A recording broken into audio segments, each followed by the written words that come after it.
ఆంధ్రకేసరి టంగుటూరి ప్రకాశం పంతులు గుండెలు విరిచి చొక్కా చింపి కాలిస్తే కాల్చమని చెప్పి బ్రిటిష్ వాళ్ళకి చెప్పిన నేల ఇది.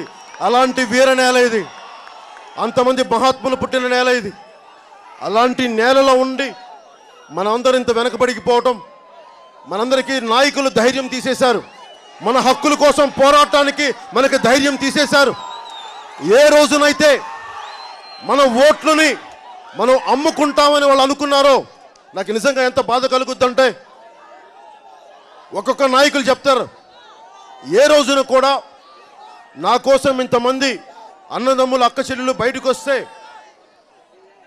ఆ భగవంతుడు సాక్షిగా చెప్తున్నాను, నాకు అపారమైన గౌరవం. ఎందుకంటే మనందరిలో ఉన్నది ఒకటే డివైన్ స్పార్క్, ఒకటే భగవంతుడి ఎలిమెంట్ ఉంది మనందరిలో. మీ అందరిలో నేను భగవంతుడిని చూస్తాను. మానవ సేవే మాధవ సేవని త్రికరణ శుద్ధిగా నమ్మిన వాడిని. అందుకే ఎప్పుడూ నేను మిమ్మల్ని ఒక ఈజీగా తీసుకొని మిమ్మల్ని అధికార పక్షం కానీ ప్రతిపక్షం కానీ ఆలోచిస్తున్నది జనాలని డబ్బులు పడేస్తే వస్తారు, ఓట్లు కొంటే ఒక 1000 రూపాయలు 2000 ముఖాన్ని కొడితే వస్తారు, మనం గెలుస్తాం, వాళ్ళ తర్వాత వాళ్ళని పట్టించుకోవాల్సిన అవసరం లేదని ప్రతి ఒక్క నాయకు అధికార పక్షానికి ప్రతిపక్ష నాయకులకి చాలామందికి భావన ఉంది. జనసేన నేను మీకు అపారమైన గౌరవం ఇచ్చేవాడిని. ఒకవేళ నేను చెప్పిన మాట నాకు కుదరని పక్షంలో కొన్ని పరిస్థితుల్లో నేను మీకు వచ్చి మీకు వివరణ ఇస్తాను. ఇంకొంచెం నాకు సమయం కావాలి చేయడానికి అంటాను తప్ప మిమ్మల్ని ఏ రోజున కూడా నేను అలక్ష్యం చేయను, నిర్లక్ష్యం చేయనని మీకు మనస్ఫూర్తిగా మాటిస్తున్నాను. యువతకు ఉపాధి అవకాశాలు కావాలంటే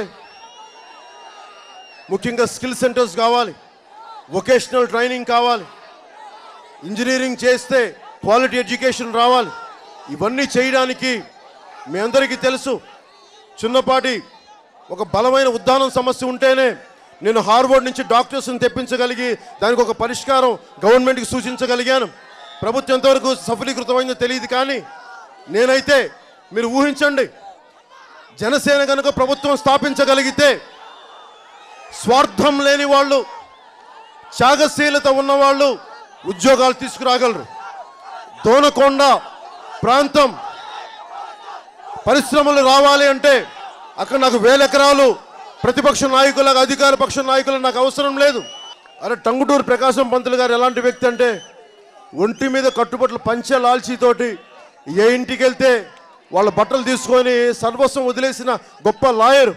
ఆయన పేరు మీద ఒక పథకం లేదు, ఏదో రోడ్డు పెట్టాం టంగుటూరి బరాజ్ అని చెప్పి వదిలేసాను తప్ప నిజానికి ఇన్ని పథకాలకి అలాంటి విలువ గల నాయకులే కానీ ఉండుంటే ఈ రోజున మన ఒంగోలులో ఒక యూనివర్సిటీ వచ్చిండేది. ఒక యూనివర్సిటీ లేదు మనకి, కనీసం ఒక యూనివర్సిటీకి నోచుకోలేకపోయాం. ప్రకాశం జిల్లాకి యూనివర్సిటీ తీసుకొచ్చే బాధ్యత జనసేన పార్టీ తీసుకుంటుంది. వెలిగొండ ప్రాజెక్టు పూర్తి చేసే బాధ్యత జనసేన పార్టీ తీసుకుంటుంది. ఇక్కడ మన కనిగిరిలో ఫ్లోరోసిస్ సమస్యని సమూలంగా రూపుమాపుదాన్ని మీకు తెలియజేసుకుంటూ, ఇలాంటి ఒక్క నాయకుడు లేకుండా, బలమైన నాయకులు లేకుండా ఇంతమంది ప్రజల్ని సమీకరించగలిగామంటే ఇది సమీకరణ కాదు, స్వచ్ఛందంగా ఒక్కొక్క జన సైనికుడు తన బైకుల్లో వస్తుంటే నాకు గుండె కదిలిపోయింది, రోమాలు నిక్కబడుచుకుంటున్నాయి. ఆడపడుచులు రోడ్ల మీదకి వచ్చి అన్నా నీ కోసం మేము ఉన్నామంటే నాకు నిజంగా గుండె కదిలిపోయింది. ఇంత మీరు నాకు ప్రేమ చూపించినందుకు నా సర్వస్వం, నా ప్రాణం మన రాష్ట్ర అభివృద్ధికి, దేశ అభివృద్ధికి దారపోసాను నేను.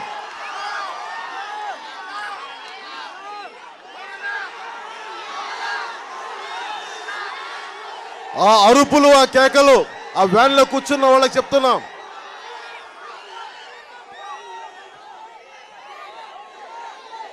యూనివర్సిటీ తెచ్చిన తర్వాత ఇలాగే తెప్పిస్తాను. అత్యంత అద్భుతమైన యూనివర్సిటీని తెప్పిద్దాం.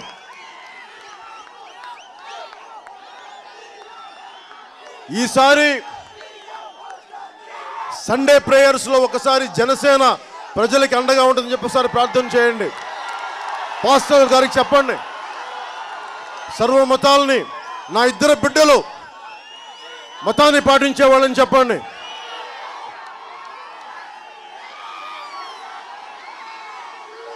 అలాగే ఎలక్షన్లు రాబోతున్నాయి. ఈ ఎలక్షన్స్ చాలా కీలకమైనవి. ఈ 2019 ఎలక్షన్స్ మార్పుకి దారితీసే ఎలక్షన్స్. మీరు అభివృద్ధి ఎవరు తెస్తారో చూసుకోండి. నేనేం అడుగుతున్నాను, ముఖ్యమంత్రి గారు ఏం అడుగుతున్నారు, ప్రతిపక్ష నాయకులు ఏం అడుగుతున్నారు ఒకసారి ఆలోచించండి. ముఖ్యమంత్రి గారు ఏం అడుగుతారు, మళ్ళీ బాబు గారే మళ్ళీ మీరే రావాలి, 2019 మీరే రావాలని కోరుకుంటా ఉన్నారు. ఆ తర్వాత బాబు గారు ఏం కోరుకుంటారు, మా అబ్బాయి లోకేష్ గారు రావాలని కోరుకుంటారు. జగన్ గారు ఏం మాట్లాడుతున్నారు, 30 సంవత్సరాలు మీ ఇళ్లలో నా ఫోటో పెట్టుకోవాలని కోరుకుంటున్నారు, ఆయనే ముఖ్యమంత్రి కావాలని. నేను జనసేన కోరుకుంటుంది మీ ఇళ్లలో మీరు సాధించి మీ ఫోటోలు ఇళ్లలో పెట్టుకోవాలని నేను కోరుకుంటున్నాను. ఎలాంటి ఫోటోలు పెట్టుకోవాలంటే, మా బిడ్డ, మా ఇంట్లో మా ఆడబిడ్డ మంచి ఉద్యోగం వచ్చి అమెరికాకి వెళ్ళిందో విదేశాలకు వెళ్ళిందో గొప్ప ఉద్యోగం వచ్చిందని చెప్పి తల్లిదండ్రులు ఆ బిడ్డ ఫోటో పెట్టుకోవాలి. అది నేను ఆలోచిస్తుంది. అలాంటి భవిష్యత్తు మీకు ఉండాలని చెప్పి నేను అది ఆలోచిస్తున్నాను.